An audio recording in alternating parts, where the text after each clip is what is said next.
The International Spy Museum is no more than 10 kilometers from where 3 of the Russian agents lived just outside Washington. And near the entrance to the exhibit are photos of uncovered Soviet spies. In a separate room is what is called the Spy School. This is a car from a James Bond movie. On a normal day, this would be a hit of the exhibit, as would the pistol made to look like lipstick and a lethal umbrella.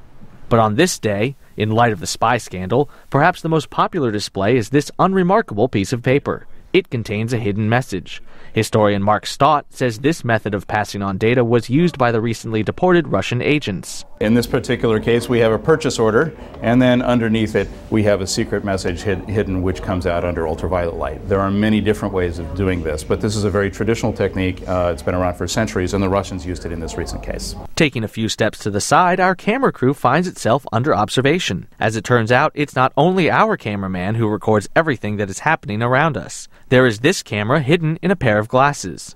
Next to the dummy is a suitcase. Anyone who tries to appropriate it will be dealt a high-voltage shock.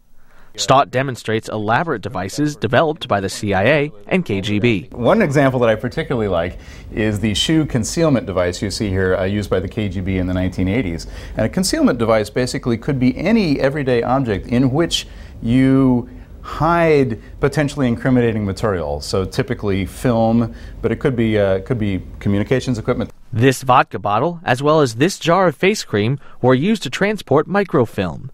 And this crest was given to the American ambassador by Soviet pioneers.